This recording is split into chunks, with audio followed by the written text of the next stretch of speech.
vagal, we go into parasympathetic ventral vagal reach, or parasympathetic freeze, right? Or feign, or we go into sympathetic fight or run. It's all come together again, isn't it? Right? So all the neuroscience making sense when it comes to this. Okay. All right, this is the moment. This is the aha class. Pulls everything.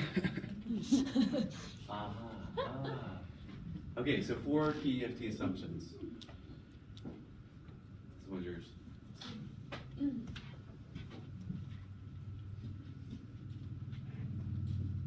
Okay, so the way Sue Johnson, this is kind of her easy way of describing it, is she says A-R-E, are you there for me, is kind of your little easy way to memorize it. Accessible, responsiveness, and engagement.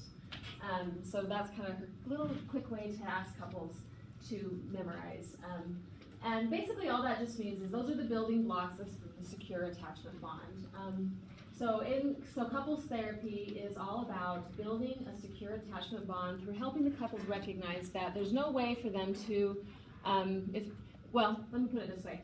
A secure attachment bond is built on a couple being consistently accessible to one another, responsive to one another's needs, and engaged.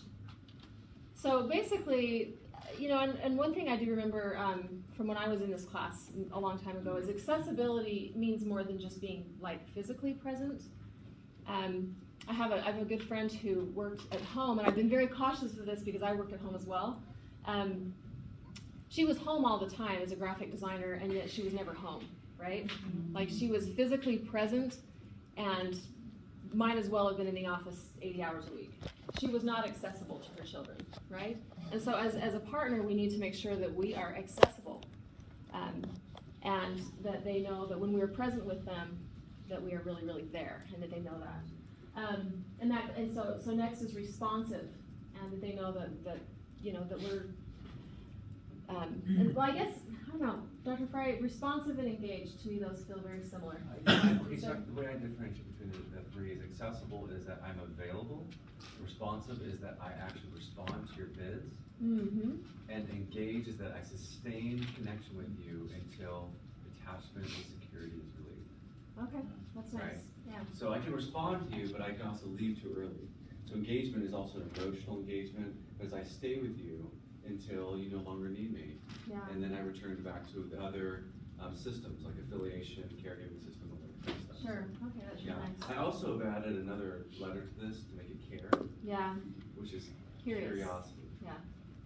So I'm staying curious, accessible, responsive, engaged. Because I think curious is it communicates a lot of acceptance, to be curious. Mm-hmm. I'm staying in a posture of curiosity. Right. And so I'm like, tell me more, what do you mean by that? Like, I want to understand you more. It's like you're a wonderland and I'm going to fly you out, right? Yeah. Through my curiosity.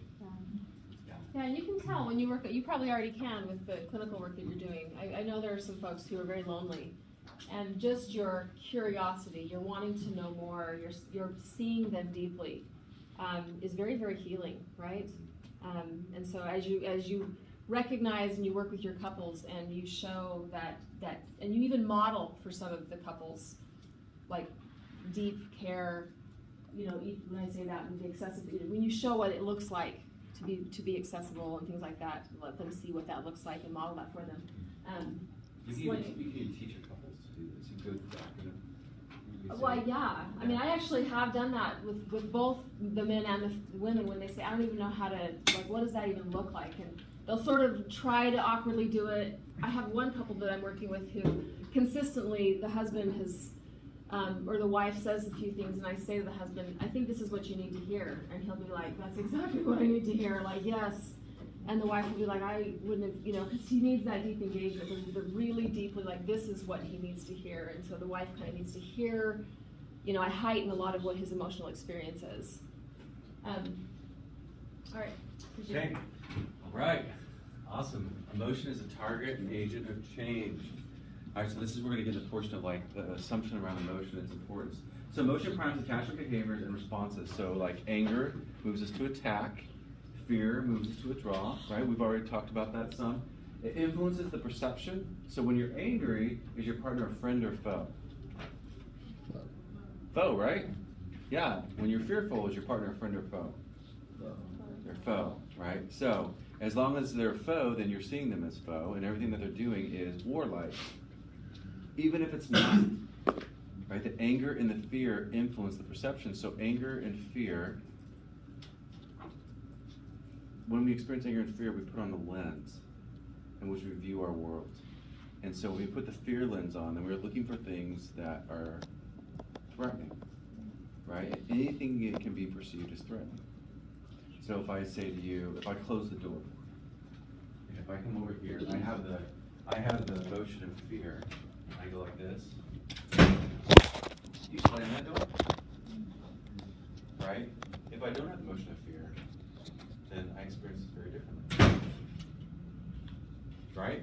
My perception of the behaviors and the words and the expressions of my partner begin to change based upon the emotion. The emotion colors, right, the perception.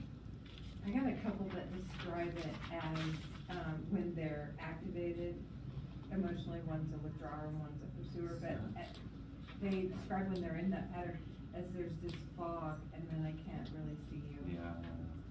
Yes, right, which is a great description of emotional states. So if I move into, let's just assume there's these or emotional... the fog's between us. Yeah, and it impacts the dance, right? Mm-hmm. So let's assume that we have these different emotional states, and I have an emotional state of anger, and I have different emotional state of fear. And when I get angry, I act a certain way, and I perceive the world a certain way. And when I'm in fear, I act a certain way, and I perceive the world a certain way. And when I'm in love, I act a certain way, and I perceive the world a certain way. Make sense? It's almost like multiple personalities, right? These shifting emotional states. And so people that are disintegrated more, right? We're talking about horizontal vertical integration. They have more rigid, constricted emotional states. So have you ever, like, in the morning you woke up really happy or whatever, then something happened, you shift. You know when you shift your emotional state. You shift and now everything is irritating, right? You're chewing too loud, right? I mean, it's like you're in a total, and they were chewing the same way in the morning, but so your perception is being influenced by your emotional state. So your emotional state clouds it. Have you guys, any of you ever felt anxious? Right? You know what comes with an emotional state of anxiety? Irritability. Irritability. And what do you see when you're anxious? You see threats? Threats Everywhere. Because you're in an emotional state. And so part of the ability of a couple to be able to function well is to shift out of emotional states. And they need to help each other with the shifting in and out of these emotional states, because you don't choose an emotional state. You slide into an emotional state based upon horizontal and vertical stressors. So horizontal and vertical stressors move you into a particular emotional state, and you can stay locked in that emotional state, right, which is rigid. And if it's a familiar emotional state, you're more likely to move into it. So if you're wired for war, emotional state of anger might be something you're really easily moved into, not much of a threat to move you into anger, and you stay in that emotional state for a long time. You stay in it for weeks, right, for years with your partner in this emotional state. So the inflexibility to shift in and out of emotional states is a disintegrated brain, right? It's got one gear or two gears, and it doesn't know how to easily shift in and out. And so your ability to be able to shift yourself out of your position, right, into a different emotional state, which is one of reaching, right, from sympathetic dorsal vagal to ventral vagal sympathetic, right, or parasympathetic, then that's a shifting of emotional states. There's a lot of literature out there that talks about these different emotional states that we live in, and emotional states are surrounded by perceptions and behaviors. I could watch you for a week, and we can name one of your emotional states, and I can predict with a high percent accuracy what you're going to do and how you're going to perceive things, because it's in patterns. It repeats itself over and over and over again. We're really pretty simple. We're not that complex, right? We love familiarity, and when we find something that works for us, we think works for us, we stick with it. And we go around and around and around. So emotions prime those attachment behaviors. They influence the perceptions, and they have control precedence. So it moves you quickly at an implicit level. So emotion will move you. Let's say you say, I want to love you, I want to love you, I'm going to go home and I'm going to be loving. I don't care, I'm going to, right? It doesn't matter what she says. I'm just going to love her, right? And I'm praying on the way home, and I'm focusing, and I'm pulling up in the garage, and I just see like love coming out of the house. And I walk into the house, and the first look I get is, right? So I've been priming myself for love. I'm in an emotional state of love, and all of a sudden things shift, right? Because there's an attachment threat in there, maybe an unresolved attachment threat. So it shifts, and all of a sudden the state I prepared myself for, I shift into a fearful state, and with that fearful state, I freeze. Right? I just stare at her. And then she goes, right? What's her emotional response? To me staring at her going, right? She gets angry. And she, right? Because I'm not accessible, responsive, or engaged because my position has shifted. Right? I was on my way home, accessible, responsive, and engaged. I was all prepared, and all it took was something that drove my implicit. This is why we don't teach people to say, I feel when you. Because that requires some cortex onlineness, right? But as soon as I give you that cue, you give me that nasty look, and I am back to 5 years old, and I'm feeling inadequate, insecure, and fearful. And so I take on that emotional state, and with it, all the associated behaviors in the adult version of it. Okay? All right. So negative emotions occur at 2 levels, primary and secondary emotions. All right, so primary emotions are the deeper, more vulnerable emotions such as sadness, hurt, fear, shame, and loneliness. Okay, so here's your link. This is where aha comes again, right? Here's your link. All right, so we've got the content, trash, right? And we call it acceptance. Our class of acceptance, right? So the unmet attachment need, acceptance down here. What links us from here to here is the emotion.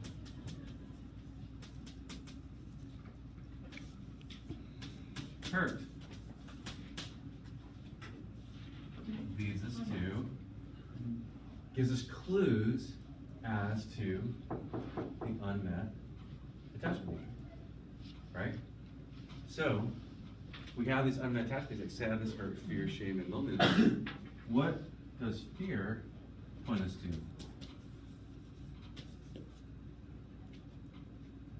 What unmet attachment need? Protection. Protection, right? I'm afraid because I feel unprotected. So we go protection.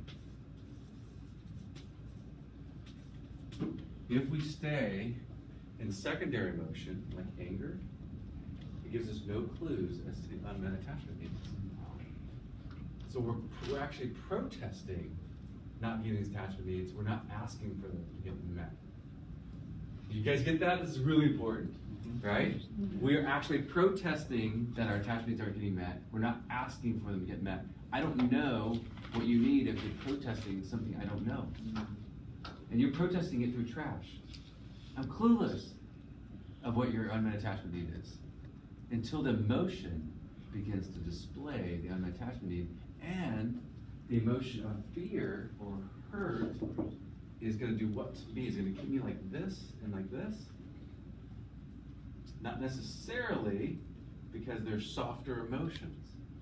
Anger is a hard emotion. It's a self-protective emotion, where these other emotions are softer emotions. Okay? And there's a difference between run fear and I'm just scared, I'm just afraid. Right? Our fear is supposed to elicit protection. And loneliness is supposed to elicit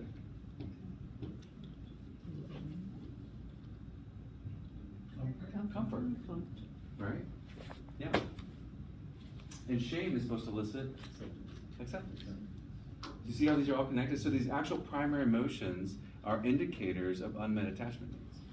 But if the clients aren't in these emotions, they don't reveal the unmet attachment needs to be able to figure it out, and so they're flying blind.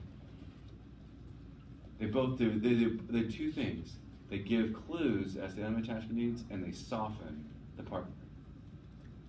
So if I say to you, Lauren, I'm so angry with you right now, right?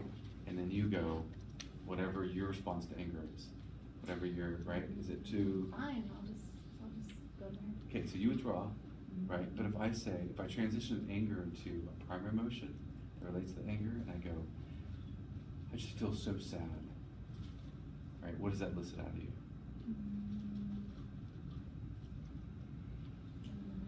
us, I mean. A reach, right?